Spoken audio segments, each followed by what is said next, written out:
इधर ये उधर वो, दोनों ही अजाब में मुब्तला थे। दोनों ने जुड़वा पैदा होने के बहुत से फ़ायदे उठाए थे, लेकिन आज नुकसान उठा रहे थे। ये पहले बयान हो चुका है कि वो टेलीफोन या ट्रांसमीटर के ज़रिए एक दूसरे को अपनी खैरियत से आगाह करते थे। ज़रूरत के वक्त चंद घंटों में खसूसी हेलीकॉप्टर या तैयारी के ज़रिए आकर मुलाकात करते और किसी मुसीबत के वक्त मखसूस इशारे के ज़रिए एक दूसरे से दूर रहते। अगर एक के पेट में दर्द होता तो दूसरा भी वही दर्द महसूस करता। ब्रेन आदम फर्श पर औंधा पड़ा हुआ था। बेहद कमज़ोरी के बायस उसने हौसला किया। इसी तरह लेटे ही लेटे चारों हाथ पांव से रेंगने की कोशिश की। टेलीफोन 10 फुट के फासले पर था। किसी तरह वहां पहुंच जाता तो हामते कामते एल्पा या दूसरे आदम ब्रदर्स को मदद के लिए बुला लेता, लेकिन वो 3 फुट तक रेंग कर हौसला हार गया। शिकस्त खुर्दा पहलवान की तरह चारों शाने चित होकर लंबी लंबी सांसें लेने लगा। छत को यूं तकने लगा जैसे आसमान को देखकर खुदा को पुकार रहा हो। डूबते हुए जहन ने यह समझा दिया था कि अब तब में बेहोशी तारी होगी और वो तब तक होश में नहीं आएगा जब तक जुड़वा भाई को तिब्बी इमदाद हासिल नहीं होगी, और अगर दूसरा भाई उसकी तरह तन्हा और बेयारो मददगार तिब्बी इमदाद का मोहताज होगा तो फिर दोनों का ही खुदा हाफिज। दूसरा ब्रेन आदम कार की अगली सीट पर बैठा हुआ आधा लेटा हुआ था। हाथ पैरों में जैसे जान नहीं रही थी। वो बेहोश होने की हद तक कमज़ोरी महसूस कर रहा था और रहम तलब निगाहों से आदिल को देख रहा था। उसने बड़ी मुश्किल से जुबान को हरकत देते हुए कहा, प्लीज़ मुझे फ़ौरन मेडिकल एड पहुंचाओ। आदिल तेज़ी से ड्राइव करता हुआ आगे जाने वाली मरीना की कार को देख रहा था। उसने कहा, तुम्हें तिब्बी इमदाद मिल जाएगी, अजीब आदमी हो। अचानक लड़ते लड़ते ऐसे ढीले पड़ गए हो जैसे गुब्बारे से हवा निकल गई हो। ब्रेन आदम और कुछ कहना चाहता था मगर कराहने लगा। आदिल ने कहा, इधर तुम बीमार हो, उधर वो बेवा हसीना खतरे में है। मेरा फ़र्ज़ है कि मैं पहले एक औरत की मदद करूं। मुसीबत के वक्त जब एक भाई अपने दाएं पैर में कोई चीज़ चुभोता तो दूसरे को मालूम हो जाता था कि भाई किसी अहम ज़रूरत से बुला रहे। उसने कार में नीम दराज रहकर अपने दाएं पैरों में ज़ोर की चुटकी ली। दूसरी तरफ दूसरे ब्रेन आदम ने अपने दाएं पाँव के उस हिस्से में तकलीफ़ महसूस की। समझ गया कि भाई बुला रहे, मगर कहाँ बुला रहे, और बुलाते वक्त ये क्यों नहीं समझ रहा कि दूसरा भी उसकी तरह चलने फिरने के काबिल नहीं रहा होगा। ऐसी असाबी कमज़ोरी में आदमी ज़्यादा सोचने समझने के काबिल नहीं रहता। कार वाले भाई ने सोचा, शायद कमज़ोरी के बायस वो अपने पैर में ज़ोर से चुटकी नहीं ले पाया। दूसरे भाई ने इस चुटकी की तकलीफ़ महसूस नहीं की, लिहाजा उसे अपनी मुसीबत से आगाह करने के लिए वो रोने लगा। आदिल विंड स्क्रीन के पार दिख रहा था। कई कारों के दरमियान मरीना की कार गुम हो गई थी। ये समझ में नहीं आ रहा था कि वो पीछे रह गई या आगे निकल चुकी है। ऐसे में ब्रेन आदम ने रोना शुरू कर दिया तो वो झुंझला गया। डांट कर बोला, खामोश रहो, औरतों की तरह रोते हुए शर्म नहीं आती। सोचा जाए तो वाकई शर्म की बात थी। एक खतरनाक तंजीम के सरबराह, इसराइली हुकाम और फौज के आला अफसरान के सरों पर बैठकर हुकूमत करने वाला एक ज़हीन शख्स रो रहा था। वक्त नमरूद और फिरौन को भी रुलाता है, बड़ी बड़ी सुपर ताकतों को भी घुटनों के बल गिरा देता है। अफसोस कैसा रोने का वक्त आने से पहले कोई ताकतवर अपने गुरूर से बाज नहीं आता।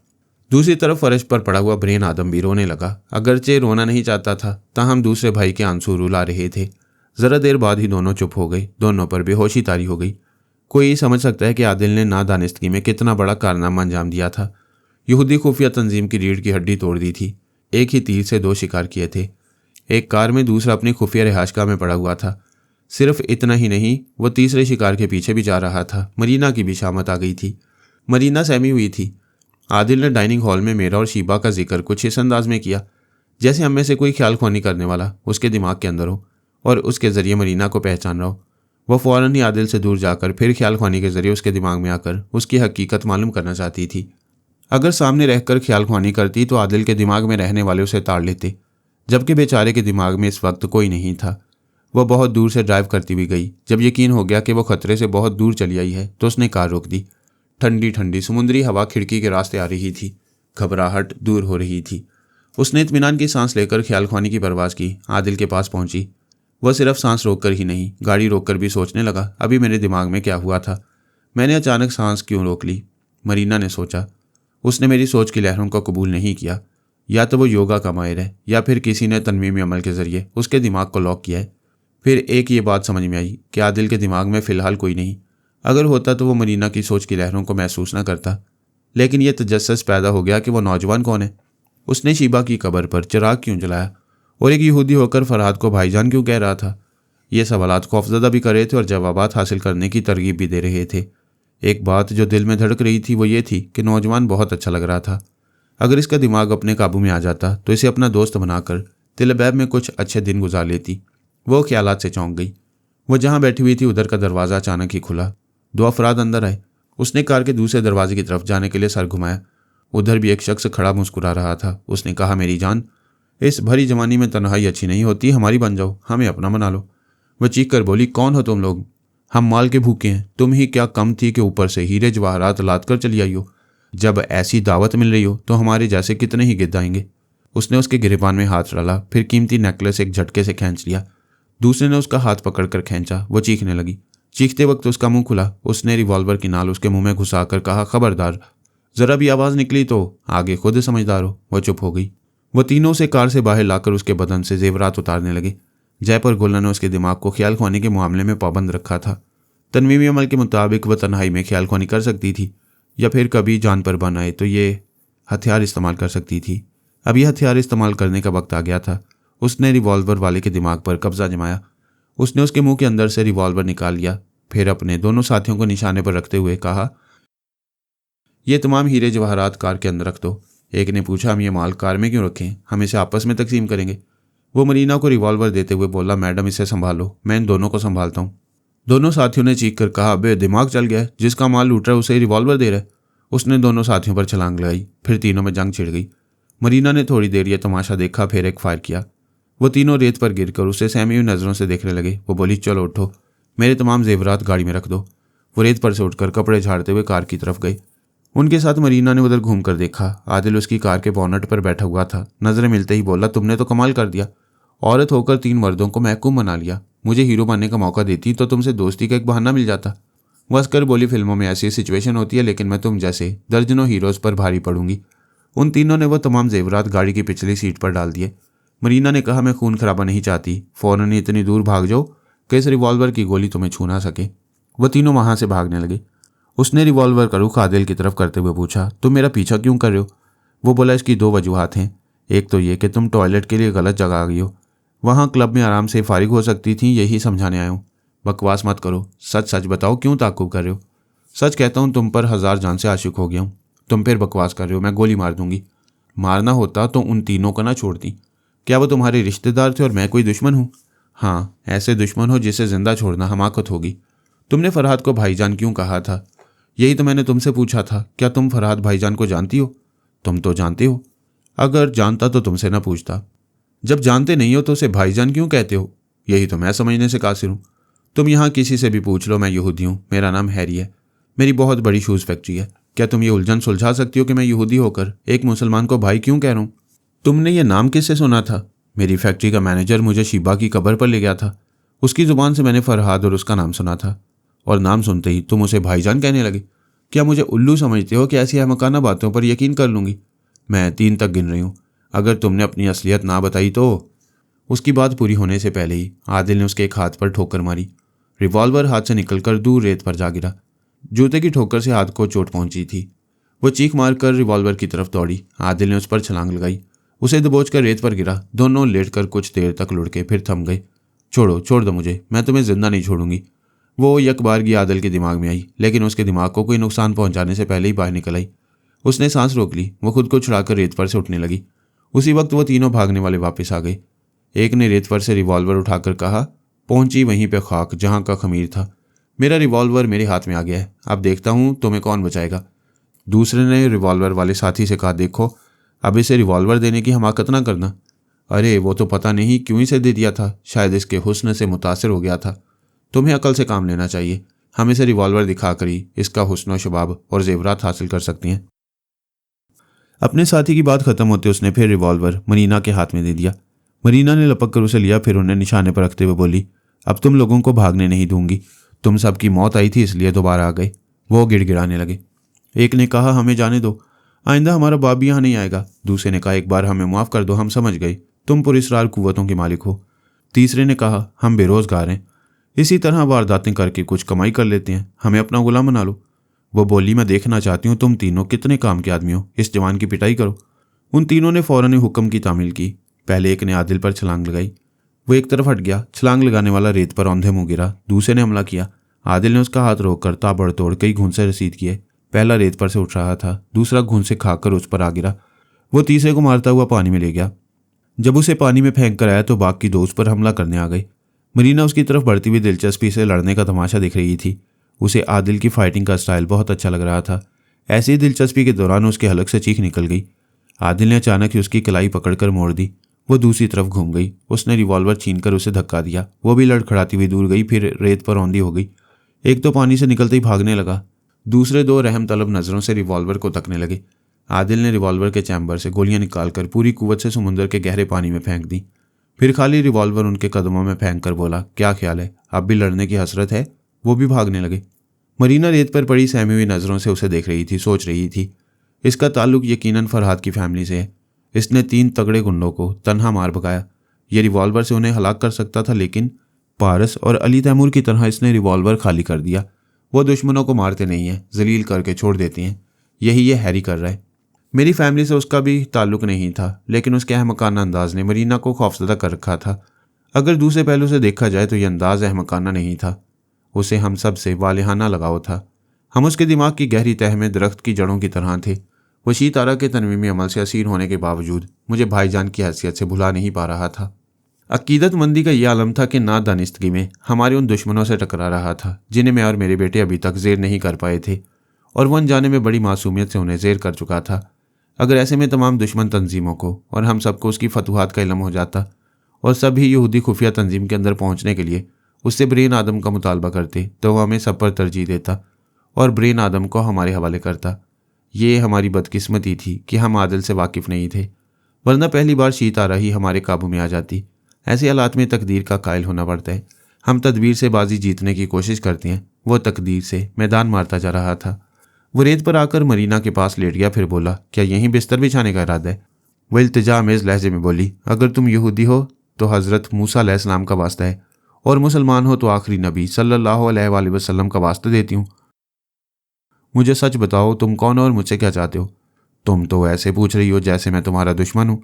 इस घबराहट और परेशानी की वजह क्या है? क्या मैं तुम्हें नुकसान पहुंचा रहा हूँ? मुझे ऐसा लग रहा है जैसे नुकसान पहुंचने वाला हो। साफ और सीधी बात यह है कि मैं जानबूझकर किसी से दुश्मनी नहीं करता हूँ। अब यही देखो कि वो कार वाला मुझसे लड़ रहा था। मैंने उसे कोई ज़बरदस्त पंच नहीं मारा, इसके बावजूद वो बेहोश हो गया। अब इसे अभी अस्पताल पहुंचाना होगा। तुम किसकी बात कर रहे हो? वो कार जो तुम्हारी कार के पीछे खड़ी हुई है, उसमें वही शख्स ख्वामखा बेहोश हो गया। वो उठकर अपने लिबास से रेत झाड़ते हुए बोली, क्या कभी ख्वामखा कोई बेहोश होता है? वो तेज़ी से चलती हुई दूसरी कार के पास आई। उसकी अगली सीट पर ब्रेन आदम आधा बैठा और आधा लेटा हुआ बेहोश पड़ा था। जय पर गोलना ने इसी ब्रेन आदम तक यानी यहूदी खुफिया तंजीम तक पहुंचने के लिए मरीना को वहां भेजा था। वो अभी ब्रेन आदम को अपना ताबेदार बनाकर इस तंजीम का एक राज मालूम कर सकती थी, लेकिन इस वक्त ये नहीं जानती थी कि वही बेहोश आदमी शतरंज की बिसात का बादशाह है। वह हैरानी से बोली, ये कौन है? क्या तुमने इसे मार डाला है? उसने नाक पर हाथ रखा, सांस चल रही थी। दिल पर हाथ रखा, वो धड़क रहा था। उसने कहा, यह जिंदा है, बेहोश कैसे हो गया? मुझसे लड़ते लड़ते शर्म आई तो अचानक ही आंखें बंद कर ली। क्या तुम इसी तरह शर्माती हो? मेरी जूती शर्माती है, यानी बेशर्म हो। शट अप, इसे फौरन अस्पताल पहुंचाओ। मैं पुलिस थाने के चक्कर में पड़ना नहीं चाहता। इसके लिए कुछ तो करना चाहिए। पता नहीं बेचारा कौन है। क्या तुम्हारे पास मोबाइल फ़ोन है? है, मगर हम यहाँ से दूर जाकर फ़ोन करेंगे। तुम दुरुस्त कहते हो, हमें पुलिस के चक्कर में नहीं पड़ना चाहिए। मरीना ने उस कार का नंबर ज़हन नशीन किया, फिर आदिल के साथ अपनी कार में आकर बैठ गई। अगरचे वो आदिल का साथ नहीं चाहती थी, ताहम जानती थी कि वो पीछा नहीं छोड़ेगा। वो ड्राइव करती हुए एक रास्ते से दूसरे और फिर तीसरे रास्ते पर आई। साहिल से बहुत दूर निकल आने के बाद उसने एक पुलिस स्टेशन के नंबर डायल किए। राब्ता कायम होने के बाद थाना इंचार्ज को कार का नंबर बताकर इतला दी कि उस कार में एक शख्स बेहोश पड़ा है, उसे फौरी तिब्बी इमदाद की ज़रूरत है। इंचार्ज मजीद सवालात करना चाहता था। उससे पहले मरीना ने फ़ोन बंद कर दिया। फिर उसके दिमाग में झांक कर देखा तो मुतमईन हो गई कि वो चंद सिपाहियों के साथ एक गाड़ी में इधर जाने के लिए तैयार हो रहा था। फिर उसने दिमागी तौर पर हाजिर होकर आदिल को देखा। वो उसे गौर से देख रहा था। वो बोली, इस तरह क्या देख रहे हो? देख रहा हूँ तुम सिर्फ हसीन ही नहीं, पुरस्कार भी हो। ये पुरस्कार का मतलब क्या हुआ? क्या मैं कोई जादूगरनी हूँ? कुछ ऐसा ही लगता है। तुमने किसी जद्दोजहद के बगैर 2 बार उस गुंडे से रिवॉल्वर ले लिया। क्या यह जादू नहीं है? तुमने खुद देखा है, उसने खुद अपनी मर्जी से वो रिवॉल्वर मुझे दिया था। क्या अपनी मर्जी से कोई अपनी मौत का सामान कर सकते हैं? मैं यकीन से कह सकता हूँ कि तुम टेलीपैथी जानती हो। उसने घूर कर आदिल को देखा, फिर कहा, तुम तस्लीम करो कि फरहाद अली तैमूर से तुम्हारा कोई ताल्लुक है। अभी तक भाईजान से कोई ताल्लुक समझ में नहीं आया। समझ में आएगा तो तस्लीम कर लूँगा। वो गुस्से से बोली, क्या तुम मुझे अहमक समझते हो? उसे भाईजान भी कह रहे हो और ला ताल्लुकी भी ज़ाहिर कर रहे हो। मैं अपनी सच्चाई साबित नहीं कर सकता, लेकिन जो कह रहा हूँ सच कह रहा हूँ। तुम बहुत चालाक हो। मैं तुम्हारी टेलीपैथी की बात कर रहा हूँ और तुम भाईजान की बात छेड़ कर मुझे टाल रही हो। तुम गलत समझ रहे हो, मैं टेलीपैथी नहीं जानती। फिर तो तुमसे मायूस हो रहा हूँ। किस बात से मायूस हो रहे हो? यही कि अगर तुम टेलीपैथी जानती तो मैं अपने दिमाग में तुम्हें आने देता, तो मेरे अंदर घुसकर मुझे यह हकीकत बता देती कि आखिर मैं फरहाद अली तैमूर को भाईजान क्यों कहता हूँ और उन्हें दिल की गहराइयों से क्यों चाहता हूँ। वह कई बार उसके चोर ख्यालात पढ़ने की कोशिशें कर चुकी थी और नाकाम रही थी। वो अपना ये शक दूर करना चाहती थी कि वो मेरा रिश्तेदार या अल्लाहकार है। उसने कहा, मैं ये इल्म जानती हूँ लेकिन हर एक पर जाहिर नहीं करती, प्लीज़ मुझे आने दो। कहाँ आने दूँ? अपने दिमाग के अंदर। मैं तुम्हारी उलझन दूर करूँगी। यूँ समझो कि मेरी उलझन दूर हो गई। मैंने जान लिया कि तुम ख्याल ख्वानी करती हो, तुम झूठे और दगाबाज हो। जाओ यहाँ से, मुझे अपने घर जाने दो। तुम्हारा घर कहाँ है? मेरी कार से बाहर जाओ वरना चीखना शुरू कर दूंगी। नतीजा ये होगा कि लोगों की भीड़ लगेगी, पुलिस वाले आएंगे। मैं कहूँगा ये वही हसीना है जिसने एक शख्स को साहिल समुंदर पर बेहोश कर दिया था। फिर इसकी इतला थाने के इंचार्ज को दी। उसने सख्ती से होंठों को भींच लिया, फिर बेबसी से कहा, तुम पक्के फ्रॉड हो, फरहाद के आलाकार हो। उसके हुक्म के मुताबिक किसी मकसद के तहत मेरे साथ वक्त गुजारे हो। क्या ये कार यहीं खड़ी रहेगी? आगे बढ़ो। उसने कार स्टार्ट करते हुए कहा, मैं तुम्हें इसका मौका नहीं दूंगी। तुम फरहाद या उसके ख्याल ख्वानी करने वालों के लिए मुझे साबी कमजोरियों में मुब्तला करो। मुझे ऐसा कोई शौक नहीं। उसने ड्राइव करते हुए पूछा, इतना बता दो, मेरे पीछे क्यों पड़ गए हो? मुझे मेरे घर तक पहुंचा दो, यानी घर तक लिफ्ट दो, फिर पीछा छूट जाएगा। उसकी बात खत्म होते ही करीब ही एक ज़बरदस्त धमाका हुआ। इस सड़क पर कितनी ही कारों के स्टीयरिंग बहक गए, कितनी ही कारें एक दूसरे से टकरा गईं। कुछ गाड़ियां फुटपाथों पर चढ़ गईं। मरीना की कार फुटपाथ पर चढ़कर एक दुकान के बड़े से शोकेस के अंदर इस तरह घुसी कि शोकेस के शीशों के साथ कार की विंड स्क्रीन का शीशा भी चिकनाचूर हो गया। मरीना का सर स्टीयरिंग से टकराया। इसके बाद उसे होश न रहा। आदिल उसके साथ नहीं था। वो कार के बैठते ही दरवाज़ा खोलकर बाहर कूद गया था। यूं मुहावरे के मुताबिक वह बाल बाल बच गया। इसराइल के बड़े शहरों में बाज़-औक़ात ऐसे धमाके होते थे। फ़लस्तीनी मुजाहिदीन यूं अपने गम गुस्से का इजहार करते रहते थे। आदिल दौड़ता हुआ आया। उसने दरवाज़ा खोलकर मरीना को बाहर खींचा। वो बेहोश हो गई थी। वो उसे कंधे पर लाद कर एक तरफ दौड़ने लगा। कारों की भीड़ से निकलकर दूसरी सड़क पर आया। वहीं एक क्लिनिक नजर आया। वो उसे उस क्लिनिक में ले गया। मरीना ने थोड़ी देर पहले कहा था कि वो पक्का फ्रॉड है और वो उसे साबी कमजोरियों में मुब्तला करने का मौका नहीं देगी। वो मासूम नौजवान भला क्या फ्रॉड करेगा? मुकद्दर में मरना या बेहोश होना लिखा हो तो उस लिखे हुए को कौन मिटा सकता है? उसने होश में आकर आंखें खोली। आदिल उस पर झुका हुआ था। वो घबरा कर बोली, कौन हो तुम? मैं कहाँ हूँ? तुम एक क्लिनिक में हो, जिंदा हो मगर खैरियत से नहीं हो। वो उठ बैठी। अपने चेहरे को छूने से पता चला जगह जगह पट्टियां चिपकी हुई हैं। आदिल ने कहा, अब ये इल्ज़ाम ना देना कि मैंने तुम्हें साबी कमजोरियों में मुब्तला कराने के लिए वो धमाका कराया था। ऐसा भी कमजोरी? मरीना ने चौंक कर सोचा, फिर फौरन ही जैप और गोला को अपने हालात से आगाह करने के लिए ख्याल ख्वानी की परवाज़ की। लेकिन ख्याल ख्वानी ने परवाज़ नहीं की। उसकी अपनी सोच की लहरें उसके अपने ही दिमाग में नहीं। तब उसने परेशान होकर आदिल को देखा। उसने पूछा, क्या कोई नया इल्ज़ाम दोगी? नहीं। तुम मुझे बेहोशी की हालत में यहाँ लाए, मुझे तिब्बी इमदाद पहुंचाई, तुम मुझे गुंडों से बचाने के लिए मेरे पीछे आए। मैं ख्वामखा तुम पर शुबा करती रही। क्या तुम्हारे दिमाग में भाईजान आ रहे हैं? वह परेशान सी होकर अपने अंदर पराई सोच की लहरों को महसूस करने की कोशिश करने लगी। यही मालूम हो रहा था कि कोई नहीं है। ऐसे वक्त कुछ महसूस नहीं होता, सरासर धोखा होता है। उसने सहम कर पूछा, क्या तुम्हारे भाईजान मेरे दिमाग में मौजूद हैं? वो नागवारी से बोला, क्या तुम पागल की बच्ची हो? अब भी उस भाईजान के मुतालिक पूछ रही हो जिसका वजूद ना मेरे दिमाग में है ना तुम्हारे दिमाग में? फिर तुम फरहाद भाईजान का जिक्र क्यों करते हो? मुझे मालूम होता तो तुमसे मगजमारी ना करता। बस बहुत हो चुका। अब तुम अपने पैरों से चलकर घर जा सकती हो, इसलिए गुड नाइट। वो जाने लगा। उसने आवाज़ दी, रुक जाओ, मेरी बात सुनो। यूँ मुझे उलझन में डालकर ना जाओ। क्यों ना जाऊँ? क्या तुम्हारे साथ रात गुजारूँ? गुस्सा ना करो, मैं मानती हूँ अब तक तुम्हारी ज़ात से मुझे कोई नुकसान नहीं पहुँचा है। अगर मैं इसी तरह महफूज रहूँगी तो तुम्हें खुश कर दूंगी। मुझे खुश कैसे करोगी? तुमने समुंदर के किनारे कहा था कि मुझ पर हजार जान से आशिक हो गए हो। मैं भी तुमसे इश्क करूंगी। इश्क किया नहीं जाता, हो जाता है। फिर यह कि मैं तुम्हें छेड़ने के लिए यूं ही कह रहा था। मेरी तरफ से अब भी छेड़ने की इजाज़त है। आओ, मेरे करीब आओ। मेरी दुआ है कि कोई तुम्हें दिमाग के अंदर आकर ना छेड़े। बकवास मत करो। ऐसा हुआ तो मैं तुम्हारी जान की दुश्मन बन जाऊंगी। बेहतर है मुझे दुश्मन ही समझो और मुझे जाने दो। तुम दोस्त बनकर मेरे अमाल पर धब्बे लगा दोगी। वो पलट कर चला गया। मरीना सोच में पड़ गई, इसे जाने दूं या खुद भी इसके पीछे जाऊं। इसने जान लिया कि मैं टेलीपैथी जानती हूँ। यहाँ से जाकर किसी से मेरे मुतालिक कुछ कह सकता है। वह बिस्तर से उतरकर खड़ी हुई तो सर चकराने लगा। वो बैठ गई। उसी वक्त डॉक्टर ने आकर कहा, तुम क्यों उठ गई? आराम करो, सुबह तक चलने फिरने के काबिल हो जाओगी। डॉक्टर प्लीज़ मिस्टर हैरी को बुलाएं, वो अभी बाहर गए हैं। मैंने इंजेक्शन लिख कर दिया है, वो लेने गए हैं। वो मुतमईन होकर लेटते हुए बोली, मिस्टर हैरी आए तो उन्हें मेरे पास भेज दें। उसने आंखें बंद कर लीं। बड़ा सुकून मिल रहा था। अब तक किसी दुश्मन ख्याल ख्वानी करने वाले ने उसके अंदर आकर उसे मुखातिब नहीं किया था। इससे इत्मीनान हो गया कि वो महफूज है। थोड़ी देर में उसे नींद आ गई। दूसरी तरफ पुलिस वाले ब्रेन आदम को बेहोशी की हालत में अस्पताल ले गए थे। डॉक्टर ने उसका मुआयना किया और कुछ दवाएं देने के बाद कहा शायद सुबह तक होश में आ जाए। जो ब्रेन आदम अपनी खुफिया रिहाइशगाह में गाफिल पड़ा हुआ था, उसका पुरसानी हाल कोई नहीं था। उसके और तमाम ब्रादर्स के दरमियान राब्ता रहता था। कोई ना कोई मामला ऐसा दरपेश रहता था जिसके बायस दिन रात एक न एक भाई उसे मुखातिब करता रहता था। लेकिन यह महज इत्तफाक था कि कोई उसे मुखातिब नहीं कर रहा था। कोई ऐसा अहम मसला नहीं था जिसकी खातिर अल्पा भी ख्याल खोनी के जरिए राब्ता करती। वो रात 9 बजे बेहोश हुआ। अब 11 बज रहे थे। उसने इल्मुल अब्दान के माहिरीन को एक खुफिया लेबॉर्ट्री में मसरूफ़ रखा था। वो गैर मामूली फार्मूले पढ़कर उसकी अद्वियात एक बंदरिया पर आजमा रहे थे। ऐसा पिछले 2 हफ्ते से हो रहा था। उस रात 11 बजे वो बंदरिया मर गई।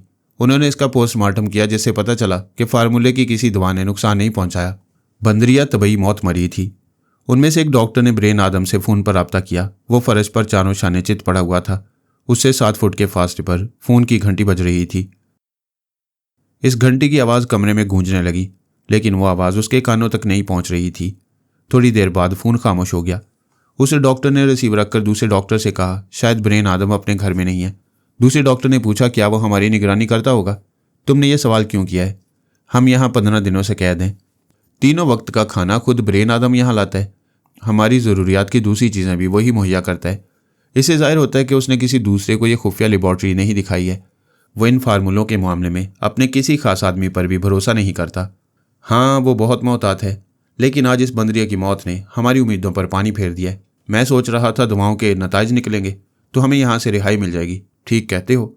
रिहाई का मसला खटाई में पड़ गया है, इसलिए मैंने तुमसे सवाल किया क्या वो तन्हा हमारी निगरानी करता होगा? ये नामुमकिन है। वो सोता भी होगा, दूसरे मामलात में मसरूफ़ भी रहता होगा। अभी उसने फ़ोन अटेंड नहीं किया है। इसका मतलब है वो सो रहा है या किसी दूसरी जगह मसरूफ़ है। हो सकता है इस खुफिया लेबॉर्ट्री के बाहर हमारी ताक में बैठा हो।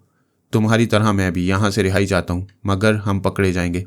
गिरफ्तारी का खौफ ना करो। ये सोचो, नए बंदर या बंदरिया पर तजुर्बा करने के दौरान फिर हमें यहाँ 15 दिन कैदियों की तरह रहना होगा। ये जुल्म है। हमसे गैर इंसानी सलूक किया जा रहा है। फिर ये सोचता हूँ कि इन फार्मूलों के मुताबिक काम करते करते हमें दवाओं के नाम याद हो गए हैं। ये बात ब्रेन आदम अच्छी तरह समझ रहा होगा। क्या वो इन फार्मूलों की याददाश्त के साथ हमें यहाँ से जिंदा जाने देगा? नहीं जाने देगा। उसे हम पर भरोसा नहीं, इसीलिए कैद करके रखता है। कई दिनों से मेरे दिल में भी यही अंदेशा है कि यहाँ से हमारी लाशें ही जाएंगी। सवाल ये है हम बाहर कैसे जाएं? इस तय खाने के ऊपर जो छोटा सा दरवाज़ा है वो बाहर से मुकफ्फल है। हम इस लकड़ी के दरवाजे को आग लगाकर तोड़ सकते हैं। अगर ऊपर भी दूसरे दरवाजे बंद होंगे तो उन्हें भी तोड़ने की तदबीर की जाएगी। वो दोनों समझ गए थे कि इस तय खाने से जिंदा बाहर नहीं जा सकेंगे। इसलिए बाहर की खुली फिजा में जिंदा रहने के लिए उन्होंने जद्दोजहद का आगाज़ किया। वहाँ मुख्तलिफ अद्वियात के अलावा तेज़ाब और दीगर मोहलिक केमिकल्स भी रखे हुए थे। वो दोनों सीढ़ियाँ चढ़कर एक कॉरिडोर में आए। वहाँ से बाहर निकलने के लिए लकड़ी का एक छोटा सा दरवाज़ा था। उन्होंने इस पर मिट्टी का तेल छिड़क कर आग लगा दी। शोले बढ़ने और फैलने लगे, लेकिन मुख्तसर से दरवाजे तक महदूद रहे। जब दरवाज़ा जलते जलते कोयला हो गया तो एक माहिर ने दूसरे से कहा डॉक्टर एडी क्या ख्याल है, अब यह दरवाज़ा टूट सकता है?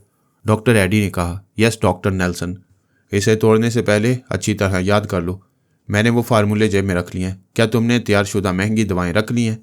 इस बैग में सब कुछ है, तुम फिक्र ना करो। उसने दरवाजे पर एक लात मारी। वो टूटकर दूसरी तरफ झूल गया। वहाँ से गुजरने के लिए थोड़ा सा रास्ता बन गया। वो दोनों शोलों के दरमियान से छलांगे लगाते हुए बाहर आ गए। जहाँ वो पहुंचे वो भी एक बंद कमरा था। उन्होंने इस कमरे के दरवाजे को भी इसी तरह आग लगाकर आज़ादी हासिल की। बाहर खुली फिजा में पहुंचकर उन्होंने इस इलाके को पहचान लिया। वो तिल अबैब और हैफा का एक दरमियानी इलाका था। वो दोनों तिल अबैब की सिमत बढ़ने लगे। डॉक्टर नेल्सन ने कहा अब मसला यह है कि हम किस तरह छुप कर रहेंगे। हम दोनों इस मुल्क के मशहूर मारूफ डॉक्टर हैं। पुलिस और फौज के अफसरान हमें देखकर सलाम करते थे, अब देखेंगे तो हथकड़ियाँ पहना देंगे। बेशक ब्रेन आदम हमारे पीछे पड़ जाएगा। हम इन फार्मूलों के साथ जिंदा नहीं रहने देगा। हमने कभी मुजरिमाना ज़िंदगी नहीं गुजारी। क्या तुम जानते हो कि किस तरह मेकअप के ज़रिए चेहरे तब्दील किए जाते हैं? मैं इस सिलसिले में कुछ नहीं जानता। वो एक जगह बैठ गए, अपने मौजूदा हालात पर गौर करते रहे। आज़ादी हासिल करने के बाद चारों तरफ मौत नजर आ रही थी। इन हालात में जिंदा सलामत रहने का कोई ना कोई रास्ता ज़रूर होता है जो परेशानी की हालत में सुझाई नहीं देता। बड़ी देर तक गौर करने के बाद एक रास्ता सुझाई दिया। डॉक्टर एडी ने कहा तुम्हें वो दौलतमंद याद है जो हमसे एक मुज़िर दवा तैयार कराना चाहता था? हाँ याद है, उसका नाम ऑडी नॉर्मन है। हमें $1 लाख अमरीकी दे रहा था। मेरे दोस्त, ऐसे वक्त वही हमारे काम आ सकता है। ठीक कहते हो।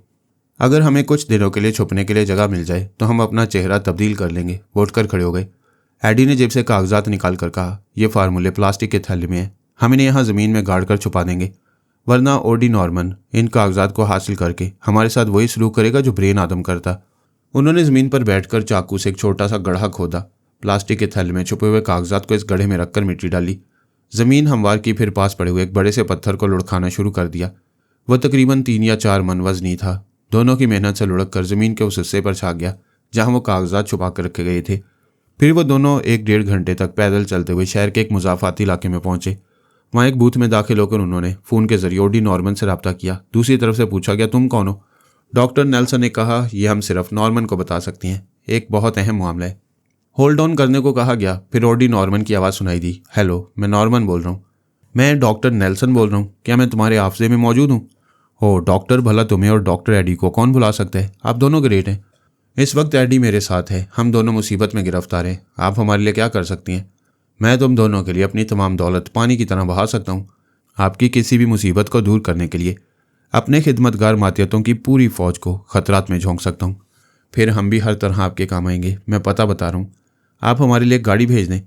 उसने इस जगह की और टेलीफोन बूथ की निशानदेही की। ओडी नॉर्मन ने यकीन दिलाया कि आधे घंटे के अंदर गाड़ी वहाँ पहुँच जाएगी। नेल्सन ने रिसीवर रख दिया। एल्पा सो रही थी। टेलीफोन की घंटी ने नींद में मुदाखलत की। वो आंखें खोलना नहीं चाहती थी। बड़ा आराम और सुकून हासिल हो रहा था। उसने दूसरी करवट लेकर टेलीफोन से मुंह फेर लिया। अपने कानों पर हाथ रखकर फिर गहरी नींद में डूबने की कोशिश करने लगी, लेकिन कान बंद करने से घंटी की आवाज़ बंद नहीं हो रही थी। उसने नागवारी से आंखें खोलकर उधर करवट ली, घूरकर टेलीफोन को देखा, हाथ बढ़ाकर रिसीवर को उठाया, कान से लगाकर कहा, हेलो, मैं हूँ मैडम, मैं मिलिट्री इंटेलिजेंस का चीफ बोल रहा हूँ। मिस्टर आदम की ज़ाती लेबॉर्ट्री में आग लग गई है, उसे बुझाने की कोशिशें की जा रही हैं। वो चौंक कर उठ बैठी।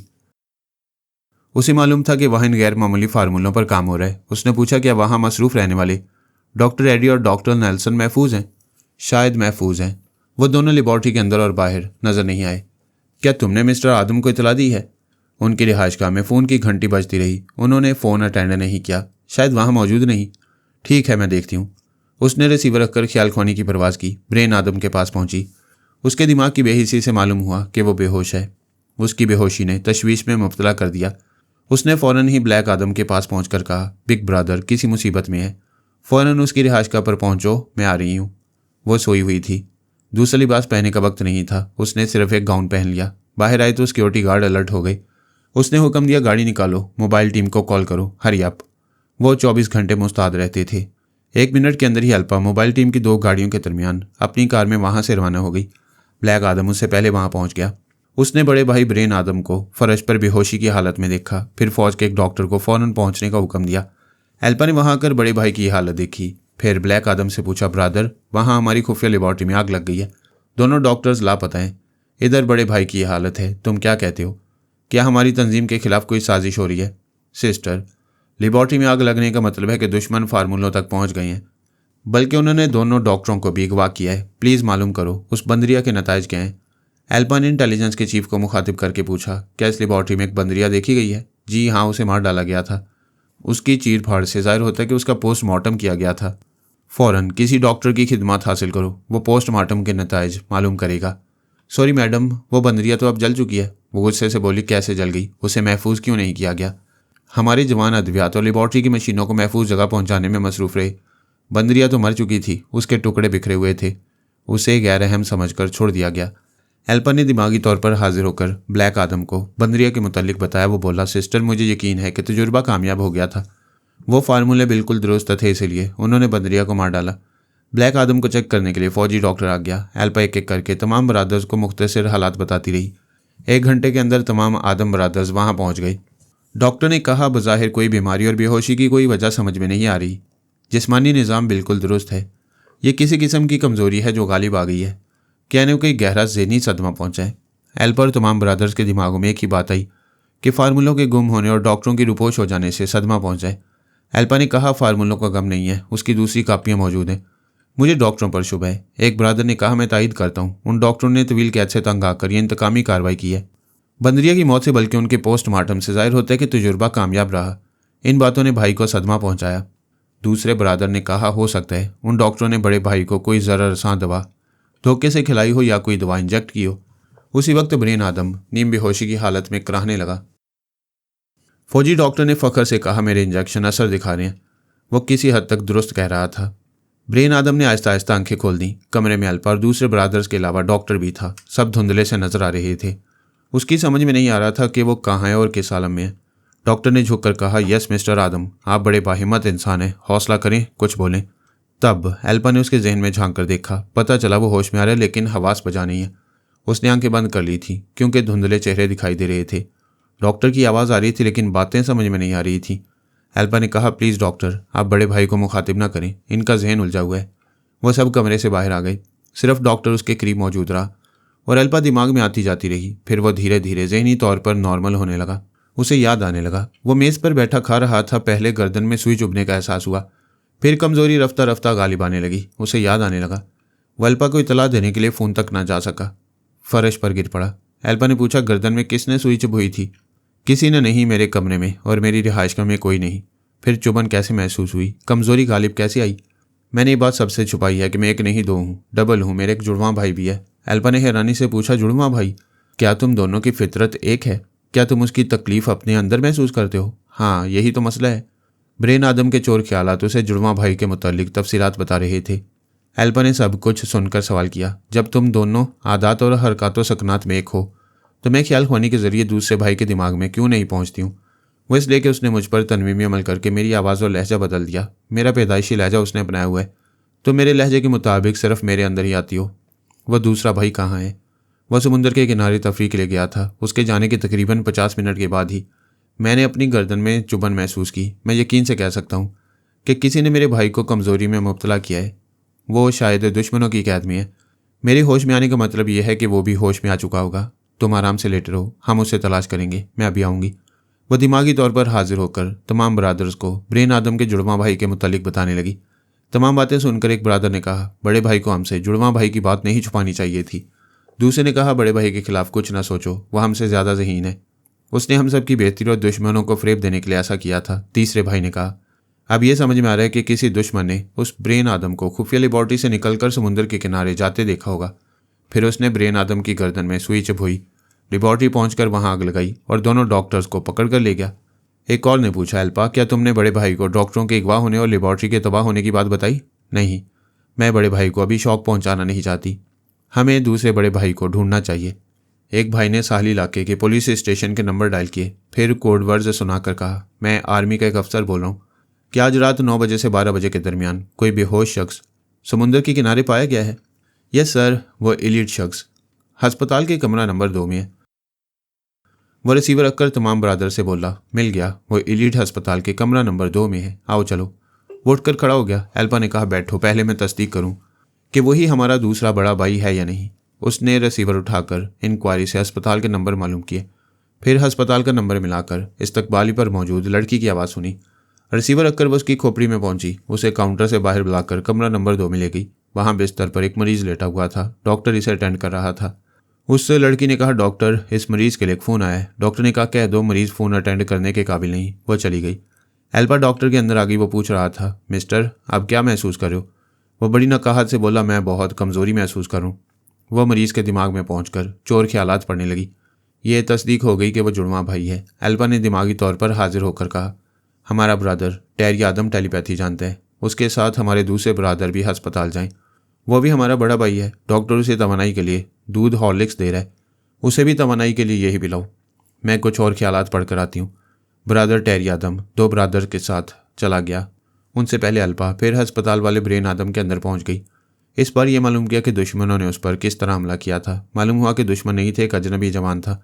वो ब्रेन आदम को मजबूर कर रहा था कि आगे जाने वाली एक कार का ताक़ुब करे, क्योंकि आगे वाली कार में जो औरत तन्हा जा रही थी उसके बदन पर कीमती हीरे जवाहरात थे। वो नहीं चाहता था कि कोई उस तन्हा औरत को लूट ले। अल्पा ने उसकी सोच में सवाल पैदा किया कि मैं उस अजनबी नौजवान पर काबू नहीं पा सकता था। वो बहुत सेहतमंद और बेहतरीन फाइटर था, फिर भी शायद मैं उस पर काबू पा लेता। लेकिन अचानक ही गर्दन में सुई की चुभन महसूस हुई। इसके बाद मैं कमज़ोरी के अजाब में मुब्तला हो गया। अल्पा ने उसकी सोच में दूसरा सवाल किया, क्या ज़ाती लेबॉर्ट्री की चाबियाँ मेरे पास हैं या मेरे हमजाद के पास? वो अपनी जेब में टटोल कर सोचने लगा, थैंक्स गॉड, चाबियाँ अभी तक मेरी जेब में हैं। फिर वो अजनबी नौजवान एसाबी कमजोरी में मुब्तला करके मुझसे क्या फ़ायदा उठाना चाहता था। मुझे पूरा यकीन है कि वो जवान दुश्मन नहीं था, सिर्फ उस हसीना तक पहुंचना चाहता था। उसी वक्त पुलिस वाले अस्पताल के उस कमरे में आ गए। इंस्पेक्टर ने कहा, मिस्टर, हमें मालूम ना था कि आप कितनी अहमियत के हामिल हैं। अभी इंटेलिजेंस वाले आपके मुतालिक पूछ रहे थे। इस ब्रेन आदम ने अल्पा की मर्जी के मुताबिक पूछा, मुझे यहाँ कौन लाया? इंस्पेक्टर ने कहा, हम लाए हैं। आपको कैसे मालूम हुआ कि मैं कहीं बेहोश पड़ा हूँ? एक औरत ने फ़ोन पर हमें इतला दी थी। इसी वक्त टैरी आदम 2 ब्रादर्स के साथ वहाँ पहुँच गया। एक ब्रादर ने अपनी जेब से आर्मी का कार्ड निकालकर इंस्पेक्टर को दिखाते हुए कहा, आपकी ड्यूटी ख़त्म हो चुकी, आप जाएं। इंस्पेक्टर सिपाहियों के साथ चला गया। एल्पा भी वापस आ गई। ब्लैक आदम और दूसरे ब्रादर्स को बताने लगी कि वो जुड़वां भाई किसी दुश्मनी या किसी तरह की साजिश का शिकार नहीं हुआ। एक अजनबी जवान ने उसे महज एक औरत की खातिर हिसाबी कमजोरी में मुब्तला किया था। वो सब इस पहलू से गौर करने लगे तो खुफिया लेबॉर्ट्री का मामला जुड़वां भाइयों की बेहोशी से अलग नजर आया। अगर वह अजनबी जवान चाहता तो ब्रेन आदम की जेब से चाबियां निकालकर लेबॉर्ट्री के दरवाजे खोलता, उन फार्मूलों पर कब्जा जमाता और दोनों डॉक्टरों को साथ ले जाता। लेकिन दरवाजे चाबी से नहीं खोले गए बल्कि जलाकर तोड़े गए थे। यानी लेबॉर्ट्री में वारदात करने वालों का ताल्लुक इस जवान से नहीं। अगर उस जवान से होता तो चाबियों से दरवाजे खोले जाते। बाद में एक औरत ने फ़ोन पर पुलिस को उसकी बेहोशी की इतला दी। इससे अंदाज़ा हुआ कि वह जवान जिस औरत के पीछे जा रहा था उसे पा चुका था। उसके ज़रिए पुलिस को इतला देकर उस औरत के साथ चला गया। अगर वह अजनबी जवान दुश्मन होता तो ब्रेन आदम को ख़त्म कर देता या उसे कहीं ले जाकर कैद करता और उसके ज़रिए तंजीम के अंदर पहुंचने की कोशिश करता। लेकिन इस बात का दूसरा पहलू तशवीशनाक था। ये बात तो समझ में आ रही थी कि ब्रेन आदम को कमज़ोरी में मुब्तला करके उस पर तनवीम में अमल करके उसे छोड़ दिया गया है। अब कोई दुश्मन ख्याल ख्वानी करने वाला या करने वाली हमेशा उसके दिमाग में छुपी रहेगी। ये पहलू सामने आते ही सब मोहतात हो गए। एल्पा ने टैरी आदम और 2 ब्रादर्स को ख्याल ख्वानी के जरिए मुखातिब किया, फिर अपने अंदेशों का इजहार किया और यह तय किया कि जब तक दोनों जुड़वां भाइयों का ब्रेन ऑपरेशन नहीं किया जाएगा तब तक उनके सामने तंजीम के मुतल्लिक कोई बात न की जाए। उन दोनों को टीम से आर्जी तौर पर अलग करने के बाद 7 ब्रादर रह गए थे। उनमें एक ब्रादर वाइट आदम उनसे उम्र और तजुर्बे में बड़ा था, आलमी सियासत का पक्का खिलाड़ी। एल्पा और बाकी ब्रादर ने मुतफ़िक़ा तौर से वाइट ब्रादर को अपना लीडर बना लिया। वाइट ब्रादर ने बड़ा भाई बनते ही सियासत शुरू की। सबसे पहले अल्पा को अपने एतमाद में लिया और कहा, हम सब मुहब्बे वतन हैं। फिर ब्रेन आदम ने हमें तनमीम अमल के ज़रिए वफ़ादार क्यों बनाया है? क्या हम अपने मुल्क के वफ़ादार नहीं हैं? वो बोली, बिलाशुबा वफ़ादार हैं। तो फिर मैं तुमसे कहूँगा कि तुम तनमीम अमल से आज़ाद हो जाओ। क्या तुम्हें आज़ादी पसंद नहीं? बेशक पसंद है, लेकिन मैं अपने दिमाग से ब्रेन आदम के तनमीम अमल को कैसे मिटाऊँ? ब्रादर टैरी आदम को एतमाद मिलो, वो तुम पर अमल करेगा, इस तरह मुझे अपना ताबेदार बना लेगा। ऐसा मैं नहीं होने दूंगा। पहले तुम टैरी पर अमल करके उसे अपने ताबेदार बनाओगी और उसे हुक्म दोगी कि वह तुम्हारे दिमाग से सिर्फ ब्रेन आदम के अमल को मिटाएगा, इससे ज़्यादा कुछ नहीं करेगा। फिर जब वह तुम पर अमल करेगा तो मैं वहाँ मौजूद रहूँगा, उसे हद से बढ़ने नहीं दूंगा। ये साजिशी मंसूबा धीरे धीरे अमली सूरत इख्तियार कर गया। उन्होंने टैरी को एतमाद में नहीं लिया बल्कि धोखे से ट्रैप किया। एल्पा ने उसे अपना मामूल और ताबेदार बना लिया। दूसरी शाम नए लीडर वाइट आदम की मौजूदगी में टैरी ने अल्पा पर अमल किया और उसके जहन से ब्रेन आदम के अमल को मिटा दिया। इसी तरह तीसरे दिन एल्पा ने वाइट आदम को भी साबका तनवीमी अमल से आज़ाद करा दिया। वैसे एल्पा ने यह चालाकी दिखाई कि वाइट आदम को भी अपना मामूल और ताबेदार बना लिया। उन 2 जुड़वां भाइयों को 2 दिनों तक ऑब्जर्वेशन में रखा गया। एल्पा ने कहा था, मैं दिन रात उनके दिमागों में जाकर मालूम करती रहूंगी कि उनके अंदर कौन ख्याल ख्वानी करने वाला दुश्मन छुपा हुआ है। दरअसल एल्पा ने अपनी आज़ादी और हुक्मरानी के लिए 2 दिन का वक्त लिया था। 1 दिन और गुजारने के बाद उसने तमाम ब्रादर्स की मौजूदगी में एक ब्रेन आदम पर तनवीमी अमल किया। यह तासुर दिया कि ब्रेन वॉश कर रही है। उसने बेशक ऐसा किया, लेकिन उसे भी अपना मामूल और ताबेदार बना लिया। चूंकि वो ख्याल ख्वानी के जरिए अमल कर रही थी, इसलिए कोई उसकी मक्कारी को जान ना सका। इसके दूसरे दिन उसने दूसरे जुड़वां भाई को भी अपना ताबेदार बना लिया। आइंदा वो बाकी ब्रादर्स को भी अपने काबू में करने का इरादा रखती थी। गौर किया जाए तो यह सारी बाजी आदिल ने उलट पलट की थी।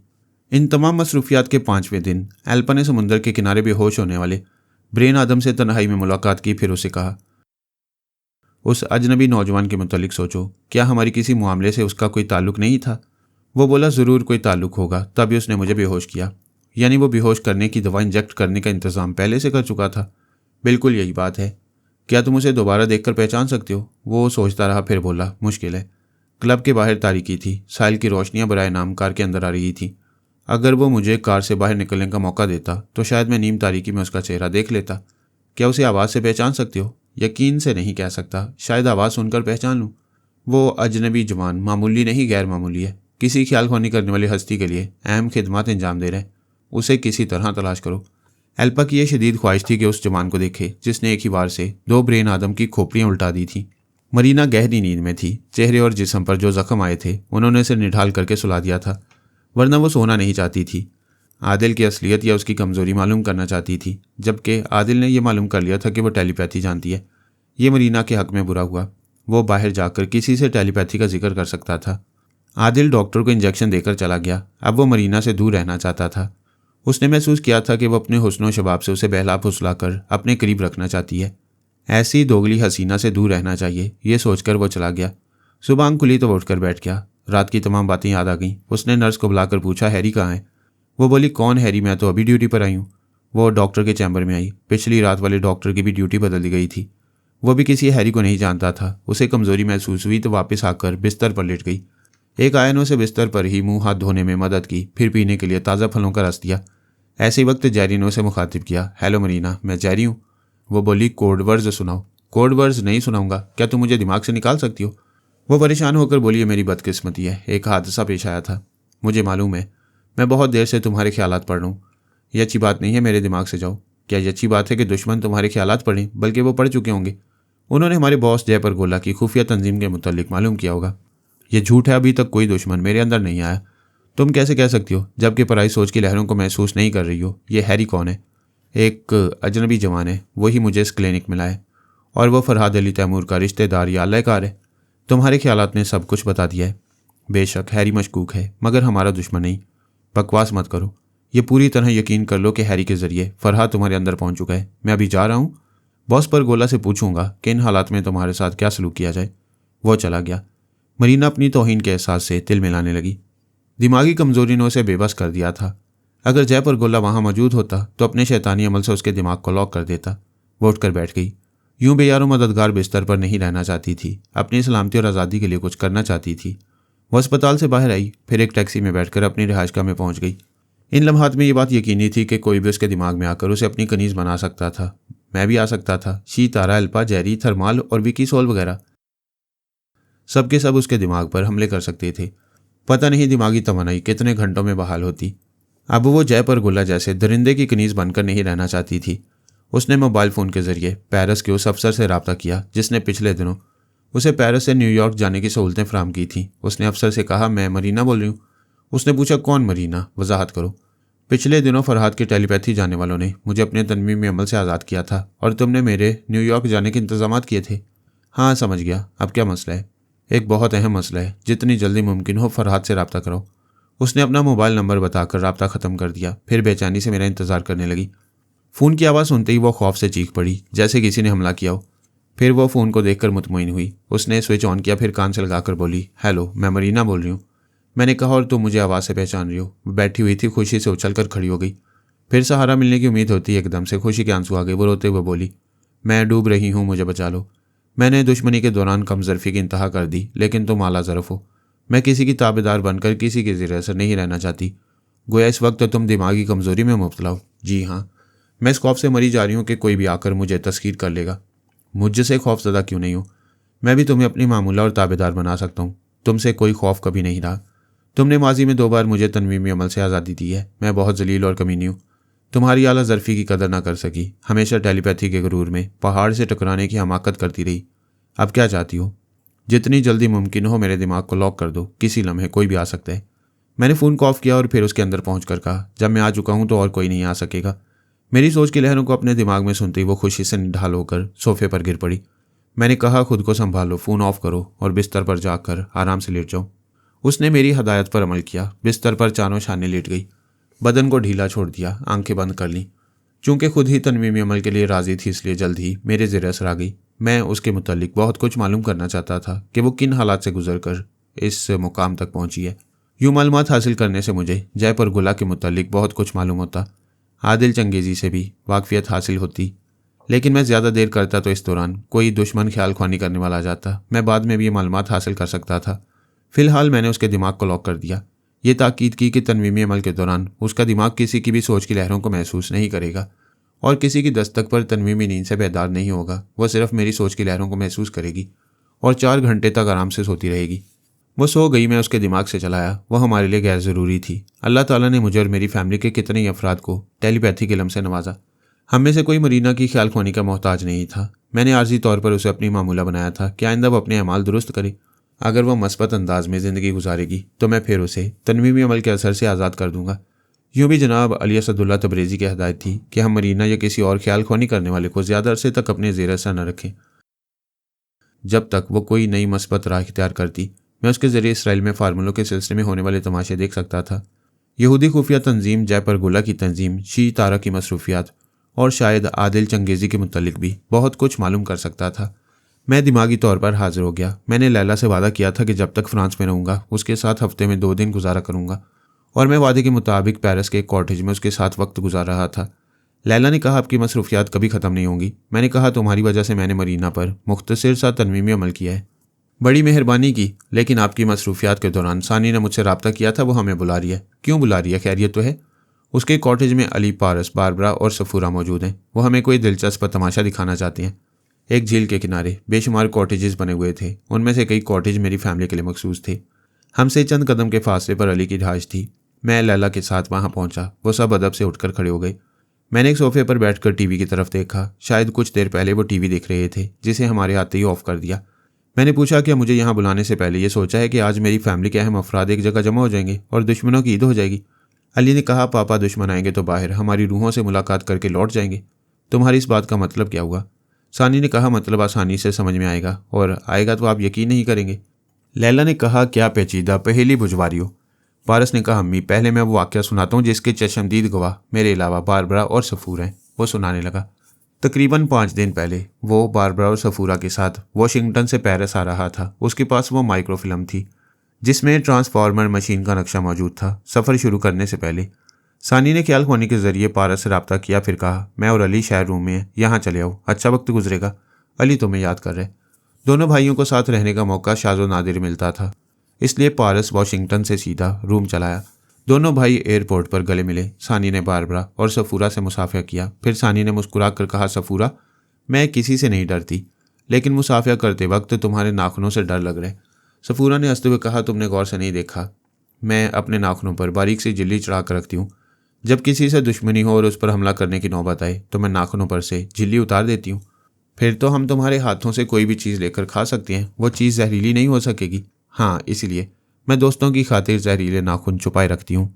पारस ने कहा, मगर इसके दांतों पर झिल्ली नहीं होती, ये किसी वक्त भी काट खाती है, इसलिए मैं इसके आगे नहीं रहता, पीछे रहता हूँ। इस बात पर सब हंसने लगे। वो कार में आ गई। तीनों लड़कियां पिछली सीट पर बैठ गईं। दोनों भाई अगली सीट पर आ गए। अली ने कार स्टार्ट करके आगे बढ़ाते हुए कहा, ये इटली वो शहर है जहाँ माफिया तंजीम ने जन्म लिया था। मौजूदा दौर में कितनी ही माफिया तंजीमें दुनिया में फैल गई हैं। पारस ने कहा, हम दुनिया की कई तंजीमों से टकरा चुके हैं। एक माफिया ऐसी है जिसका गॉडफादर कभी हमारे सामने नहीं आया, अलबत्ता उसके नायब से मुलाकात हुई थी।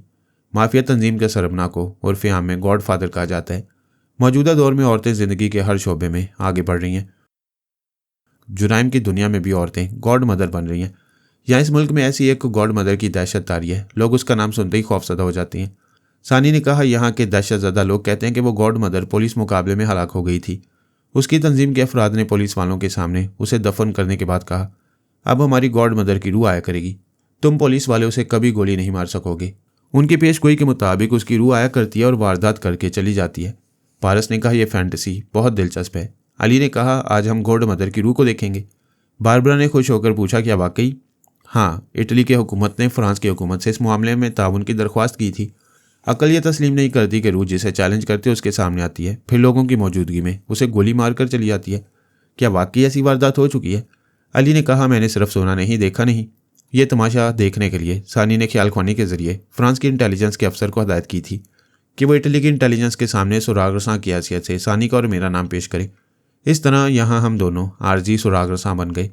गॉड मदर ने चैलेंज किया है कि वो आज रात 10 बजे पुलिस इंस्पेक्टर जनरल की ख्वाबगाह में आएगी और उसे गोली मारेगी। इस इंस्पेक्टर जनरल के हुक्म से ही पुलिस मुकाबले में गॉड मदर को गोली मारकर हलाक किया गया था।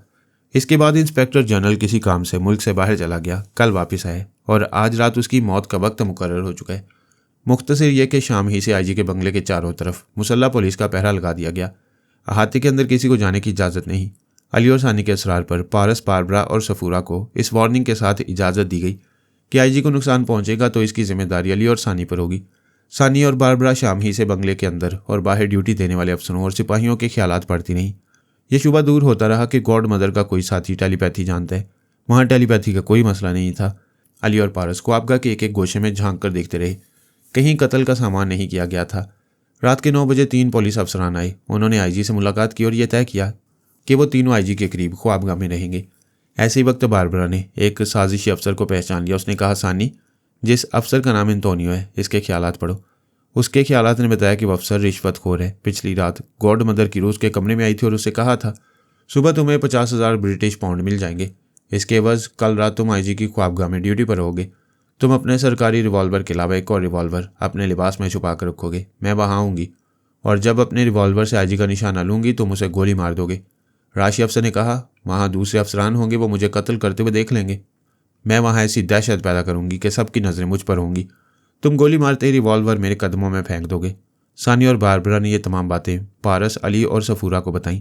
पारस ने कहा, भी खामोश रहो। अगर हमने राशि अफसर को बेनकाब किया तो गॉड मदर यहाँ नहीं आएगी। हमें उस बेचारी रूह को देखना चाहिए। बंगले से कुछ फासले पर अखबारात, रेडियो और टीवी के नुमाइंदों और फोटोग्राफरों की भीड़ लगी हुई थी। माफिया तंजीम के नायब ने उन सबको सुबह ही इतला दे दी थी कि गॉड मदर ठीक 10 बजे आईजी के कमरे में आकर उसका काम तमाम कर देगी। जब 10 बजने में 10 मिनट रह गए तो बंगले के हाथ में अफसरों और सिपाहियों ने गॉड मदर को देखा। पता नहीं वो अचानक कहाँ से नमूदार हो गई थी। सिपाहियों ने गन्ने सीधी कर ली। अफसरों ने ललकारा, खबरदार रुक जाओ। वो जैसे हुक्म नहीं सुन रही थी। आहिस्ता आहिस्ता चलती हुई बंगले के बंद दरवाजे की तरफ जा रही थी। उसके बाएं हाथ में एक रिवॉल्वर था। दरवाजे पर खड़े हुए अफसर ने अपने रिवॉल्वर से निशाना लेते हुए कहा, यह दरवाज़ा नहीं खुलेगा। अगर तुम करीब आओगी तो मैं तुम्हें गोली मार दूंगा। वो करीब आ रही थी। अफसर ने गोली चला दी। वो गोली उसकी एक टांग में घुसी, फिर दूसरी तरफ से निकलकर जमीन में धंस गई। गॉड मदर आगे बढ़ती हुई बंद दरवाजे को खोले बगैर आर पार चली गई। बाहर खड़े हुए पहरेदारों की नज़रों से ओझल हो गई। बाहर वाले बंगले के अंदर पहरा देने वालों को इतला दे रहे थे कि वो आ गई है और बंगले में दाखिल हो गई है। गोलियां चलने की आवाज़ों से भी जाहिर था कि एक रूह को हथियारों से जख्मी करने की अहमकाना कोशिशें की जा रही हैं। वह बंगले के अंदर मुख्तलिफ हिस्सों से गुजरती जा रही थी। जब गोलियों ने काम नहीं दिखाया तो चंद सिपाहियों ने आगे बढ़कर उसे पकड़ना चाहा, लेकिन वह महज एक अक्स थी। उसे पकड़ने वाले एक दूसरे को पकड़ कर रह गए। वो उनके दरमियान से निकल गई। आईजी की ख्वाबगाह में पहुंच गई। सब उसे आंखें फाड़ फाड़ कर देख रहे थे। वो एक हसीन औरत थी। पारस ने उसे देखते ही कहा, वाह क्या हुस्न है। बुढ़ापे में ऐसी हो, जवानी में कैसी रही होगी। उसने पारस को नहीं देखा, जैसे कुछ सुना ना हो। वो टीवी के पास जाकर खड़ी हो गई, फिर बोली, घड़ी देखो, 10 बजने में 6 मिनट रह गए हैं। तुम्हारी ज़िंदगी सिर्फ 6 मिनट की रह गई है। आईजी ने ज़िंदगी की भीख मांगते हुए कहा, मैडम ट्रीसा, मैं तुम्हें गॉड मदर तस्लीम करता हूँ। मुझे मुआफ़ कर दो। तुम्हारे हुक्म से पुलिस वालों ने मुझे गोली मारकर कब्र में सुला दिया। क्या मैं तुम्हें मुआफ़ कर दूंगी तो तुम मुझे फिर से ज़िंदा कर दोगे? वो गड़बड़ा कर बोला, मैं फिर कभी ऐसी गलती नहीं करूँगा। मुझे एक बार मुआफ़ कर दो। मैं पुलिस की नौकरी छोड़कर तुम्हारा गुलाम बन जाऊँगा। पारस ने कहा, अगर तुम्हारी कोई जवान बेटी है तो मुझे भी गुलामी में ले लो। सानी ने घूर कर कहा, ए मस्करे, तुम चुप नहीं रहोगे? गॉड मदर ने आईजी से पूछा, ये तुमने किन लोगों को अपनी हिफाजत के लिए रखा है? इनसे कहो तुम्हारी मौत को टाल दें। अली सोचती हुई नज़रों से रूह को देख रहा था। पारस ने कहा, मौत तो टल गई है, तुम्हारा बाप भी गोली नहीं चला सकेगा। उसने गुस्से से कहा, मैं उस गुस्ताख को जिंदा नहीं छोड़ूंगी। आई थी एक गोली चलाने, अब यहाँ 2 गोलियां चलेंगी। सुनते हो, यहाँ 2 लाशें गिरेंगी। पारस ने कहा, हाँ, तुम राशि अफसर को सुना रही हो और उसे इशारों में समझा रही हो कि वो सिर्फ आईजी को ही नहीं, मुझे भी गोली मारे। फिर उसने राशि अफसर से कहा, तुम अपने हॉलिस्टर वाले रिवॉल्वर से फायर करोगे तो पकड़े जाओगे। जो रिवॉल्वर लिबास में छुपा कर रखा है उसे गोली चलाओगे तो आईजी और बाकी 2 अफसर बदहवासी में यही समझेंगे कि रूह ने गोली चलाई है। शाबाश, चलो अपने लिबास के अंदर से दूसरा रिवॉल्वर निकालो। रूह के चेहरे से परेशानी जाहिर होने लगी। राशि अफसर ने घबरा कर कहा, ये तुम किससे कह रहे हो? यहाँ किसने अपने लिबास में रिवॉल्वर छुपाया है?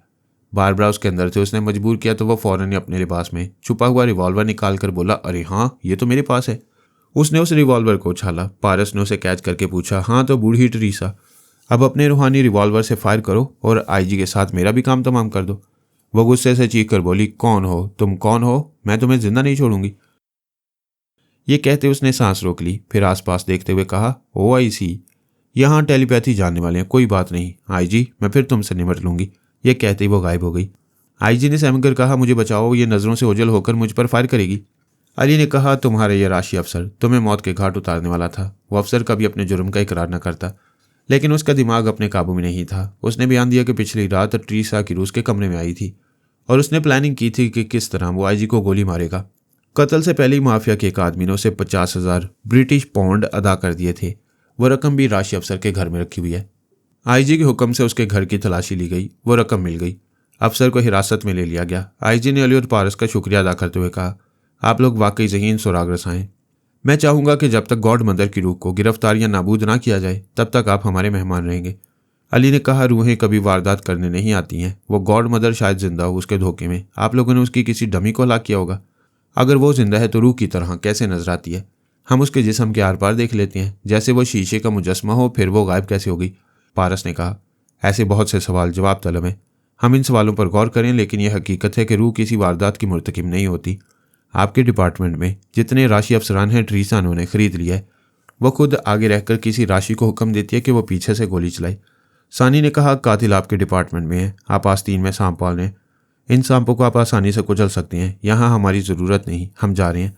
वो पांचों दूसरी सुबह पेरिस आ गए। इस मामले में सर खपाते रहे कि ट्रीसा ट्रांसपेरेंट बनकर कैसे आती है। इसका जवाब आसानी से समझ में आता था कि इंसानी तस्वीर हो या उसका हैवला, वो रोशनी और साए के इम्तजाज से तश्कील पाती हैं। मसलन टीवी स्टूडियो में एक किरदार कैमरे के सामने होता है, उस पर कई जावियों से रोशनी डाली जाती है, फिर वो कैमरा मुख्तलिफ तकनीक के जरिए सैकड़ों हज़ारों मील की दूरी तक उस किरदार को हर घर के टीवी स्क्रीन तक पहुंचाता है। ये तकनीक जिनकी समझ में नहीं आती वो हैरानी से सोचती हैं कि टीवी स्टूडियो में गाने वाली या कैमरे के सामने खुली फिजा में कार चलाने या दौड़ने वाला शख्स जूं का तूं हर घर में कैसे नजर आ जाता है। इस तकनीक के पेश नज़र बात समझ में आती है कि गॉड मदर जिस मकान में पहुंचने का चैलेंज करती है वहाँ ऐसे ही प्रोसेस से गुजर कर चली जाती है, और अगर कैमरा बंद कर दिया जाए तो वो गायब हो जाती है। यह आइडिया सर तक समझने के बाद पारस और अली ने उसका अमली तजुर्बा किया। अली के कॉटेज में एक छोटा सा स्टूडियो कायम किया गया। हुकूमत फ्रांस इनकी हर फरमाइश पूरी करती थी, इसलिए 24 घंटों के अंदर स्टूडियो की तमाम मशीनें और आलात मिल गई। कैमरे के और दीगर आलात के जरिए जिस शख्स को टीवी स्क्रीन तक नशर किया जाता है वो शख्स मुनक्किस होता है। रोशनी और साए के इम्तजाज से उसका अक्स हज़ारों मील तक फिजा में सफ़र करता है और हर घर के टीवी स्क्रीन तक पहुंचता है। और अगर टीवी का स्क्रीन ना हो तो? पारस और अली ने इस नुक्ते पर गौर किया कि गॉड मदर का अक्स स्क्रीन के बगैर या स्क्रीन के बाहर कैसे आता है। इसके लिए वो 3 दिनों तक सर खपाते रहे। बारबरा और सफूरा को कैमरे के जरिए एक कमरे से दूसरे कमरे तक मुनक्स करने की कोशिश करते रहे। वो तीनों स्क्रीन पर आती थी लेकिन स्क्रीन के बाहर मुतहर्रिक नहीं होती थी। उन्होंने मजीद आलात मंगवाए, अपने तौर पर मुख्तलिफ तकनीक पर अमल किया तो कामयाबी होने लगी। जिस कमरे में कम रोशनी होती थी वहाँ वो तीनों साफ तौर से चलती फिरती नजर आती थी। रोशनी ज़्यादा हो तो ज़रा धुंधला जाती थी। कैमरे के सामने रहकर जैसी हरकतें करती थी उनकी वही हरकतें दूसरे कमरे में दिखाई देती थीं। मैं लैला के साथ एक सोफे पर बैठा हुआ था। पारस दूसरे सोफे पर बैठा मुनक्स होने वाली गॉड मदर के मुतल्लिक अपने तजुर्बों के मुतल्लिक तफसील से बता रहा था। उसी वक्त बारबरा ने मुझे मुखातिब किया। मैंने सर घुमाकर देखा, वो दरवाजे पर खड़ी हुई थी। उसके हाथों में फलों की ट्रे थी। उस पर नज़र पड़ते ही समझ में आ गया कि वो बारबरा नहीं है, उसका अक्स है। उसके आर पार देखा जा सकता था, इसके बावजूद वह बिल्कुल वाज़े तौर पर नजर आ रही थी। वह फलों की ट्रे उठाया, आहिस्ता आहिस्ता चलती हुई मेरे और लैला के सामने आकर रुक गई। फिर झुककर ट्रे को आगे बढ़ाते हुए कहा, अम्मी फलों से शौक करें। लैला ने मुस्कुराकर कहा, बेटी तुम सचमुच के फल लिए यहाँ किसी दूसरे कमरे में कैमरे के सामने हो। बेशक पारस और अली इन 5 दिनों में हैरत अंगेज कमाल दिखा रहे हैं। हम दोनों उठकर पारस के साथ दूसरे कमरे में आए। वहाँ बारबरा फलों की ट्रे लिए खड़ी हुई मुस्कुरा रही थी। अली कैमरा ऑपरेट कर रहा था। सफूरा लाइट्स के कीबोर्ड के पास थी और सानी साउंड मशीन पर झुकी हुई बारबरा की आवाज़ दूसरे कमरे तक नशर कर रही थी। मैंने और लैला ने तालियां बजाकर उन्हें दाद दी। उन सबको बारी बारी गले लगाया। लैला ने कहा, वाकई तुम लोगों ने बड़ी मेहनत से रूह का मसला हल कर लिया है। मैंने कहा, तुम में से किसी भाई को इटली जाकर गॉड मदर की रूह के तिलिस्म को तोड़ना चाहिए। अली ने कहा, पापा हम तफरी के मूड में हैं, इसलिए हम सब जाएंगे। मैंने कहा, मैं तो नहीं जाऊँगा, तुम 5 चले जाओ। बारबरा ने कहा, मैं कुछ अरसे तक इदारे में मजीद ट्रेनिंग हासिल करूंगी, इसलिए तुम 4 जा सकते हो। बज़ाहिर गॉड मदर का मसला ज़्यादा अहम और तशवीशनाक नहीं था। पारस और अली उसे तफरी के तौर पर ले रहे थे।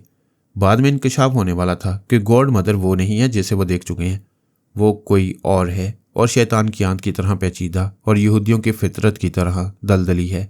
जैरी ने जे परगोला के पास आकर मरीना के मुतालिक बताया। परगोला ने उसके तमाम हालात सुनकर कहा, यह बुरा हुआ, वो हमारी एक अहम ख्याल ख्वानी करने वाली है और उसका दिमाग इस वक्त एक खुली किताब की तरह है। कोई भी दुश्मन आकर मेरा नाम और मेरी शैतानी तंजीम के मुतालिक बहुत कुछ मालूम कर सकता है। जैरी ने कहा, बॉस मरीना कह रही थी कि अभी तक कोई इसके दिमाग में नहीं आया। वो अपने अंदर पराई सोच की लहरों को महसूस नहीं कर सकेगी। फिर कैसे कहती है कि अब तक कोई नहीं आया? बेशक वो यकीन से नहीं कह सकती, लेकिन मैंने उसके अंदर खामोश रहकर बड़ी देर तक किसी दुश्मन को समझने की कोशिश की है। बड़ी देर तक इंतज़ार करने के बाद भी कोई उससे मुखातिब नहीं हुआ। तुम ये कहना चाहते हो कि अभी तक किसी दुश्मन को उसकी दिमागी कमजोरी का इल्म नहीं हुआ? जी हाँ, इसीलिए वो अब तक बिल्कुल महफूज है। उसके दिमाग को फौरन लॉक कर देना चाहिए। जेरी उस वक्त अपनी रिहाइशगाह में खाना खा रहा था और ख्याल खुआनी के जरिए जय परगोला से बातें कर रहा था। जब परगोला ने उसे मरीना का दिमाग लॉक करने का हुक्म दिया तो वह दिमागी तौर पर हाजिर हो गया। उसने सोचा कि खाने से फारिग होने के बाद मरीना के पास जाएगा। खाने में 15-20 मिनट सरफ होते थे, लेकिन तकदीर जब किसी तदबीर को नाकाम बनाती है तो बाज़ औक़ात एक मामूली सी गड़बड़ पैदा करके बाजी पलट देती है। वो आराम से खा रहा था। 20 मिनट के बाद आखिरी लुकमा चबाते वक्त उसने पानी पिया तो अचानक ठुसका लगा। ठुसका लगने से कुछ ज़्यादा परेशानी नहीं होती, लेकिन पानी और ग़िज़ा के कुछ ज़र्रात दिमाग पर चढ़ गए थे, जिसके बाद संभलने में मज़ीद 20 मिनट सरफ हो गए। इसके बाद भी वह बड़ी देर तक बेचैनी सी महसूस करता रहा और ख्याल खुआनी से परहेज़ करता रहा। फिर जब मरीना के पास आया तो बहुत देर हो चुकी थी। वह गहरी तनवीमी नींद में थी। मैंने ऐसे वक्त मुखालफिन को दिमाग से आने से रोकने के लिए मरीना के लहजे में थोड़ी सी तब्दीली कर दी थी। जेरी ने साबका लहजे को गिरफ्त में लेकर मरीना के पास आना चाहा। इस साबका लहजे का मरीना के दिमाग पर असर न हुआ। ख्याल खुआनी की लहरें भटक कर जेरी के पास वापस आ गईं। वह परेशान हो गया। राब्ते की नाकामी बता रही थी कि मरीना हाथ से गई। उसने सोचा शायद गलती हो गई, फिर कोशिश करना चाहिए। उसने कई बार कोशिशें की, फिर नाकाम होकर जय परगोला के पास आया। उसे बोला, बुरी खबर है, मरीना हाथ से निकल गई है। वो गुस्से से घुंसा दिखाते हुए बोला, वो कैसे हमारे हाथ से निकल गई? बॉस, मेरी सोच की लहरें उसके दिमाग को नहीं पा रही हैं। किसी ने उसकी आवाज़ और लबो लहजे को बदल दिया है। कैसे बदल दिया? किसी को इतना मौका कैसे मिल गया? तुम तो यहाँ से फ़ौरन ही वापस चले गए थे। जी हाँ, मेरी तबीयत अचानक ख़राब हो गई। मैं तकरीबन पौन घंटे तक ख्याल खुआनी के काबिल नहीं रहा। गधे के बच्चे, तुम टेलीफोन के जरिए इतला दे सकते थे। मैंने 2 घंटे पहले आपको ख्याल खुआनी के जरिए बताया था कि टेलीफोन डेड पड़ा हुआ है। क्या आप भूल गए? जय परगोला गुस्से में इधर उधर टहलने लगा। मरीना उसके लिए बहुत अहम थी। 3 में से 1 को ख्याल खुआनी करने वाली की कमी हो गई थी। ये बड़ा नुकसान था। जेरी ने कहा, आप गुस्सा थूकने में हालात से मजबूर था, फिर भी हम कोशिश करें तो मरीना को दोबारा हासिल कर सकती हैं। मैं यही सोच रहा हूँ। तुम टेलीपैथी के जरिए तेलबैब में चंद काम के लोगों को अपना अलाकार बनाओ और उन्हें मरीना के पीछे लगा दो। मौका मिले तो उसे अगवा करके किसी खुफिया अड्डे में पहुंचा दो। फिर तुम उसे किसी दुश्मन के तनवीमी अमल से निजात दिलाकर अपनी मामूला बना सकोगे। मैं अभी वहाँ के कुछ अहम लोगों को ट्रैप करता हूँ, उसके पीछे पड़ जाओ। मैं कल तक अपने चंद शैतान मातियतों को लेकर खुद वहाँ जाऊँगा। हमारे लिए सिर्फ वो फार्मूले ही नहीं, मरीना भी अहम है। जेरी उसके दिमाग से चला गया। जय परगोला सर झुकाकर सोचने लगा। वह शैतान का पुजारी था, काले जादू का भी आमिल था। जिस रात चांद आसमान पर नहीं होता और तारीकी गहरी होती है, बेशुमार जादूगर एक कब्रिस्तान में जमा होते हैं। वहाँ शैतान की पूजा करते हैं, कुर्बानियाँ देते हैं और उससे शैतानी कुव्वतें हासिल करते हैं। वो प्लानिंग करने लगा कि अपने शैतान से मज़ीद काली कुव्वतें हासिल करेगा और चंद जादूगर साथियों को लेकर दूसरे दिन इसराइल के लिए रवाना हो जाएगा।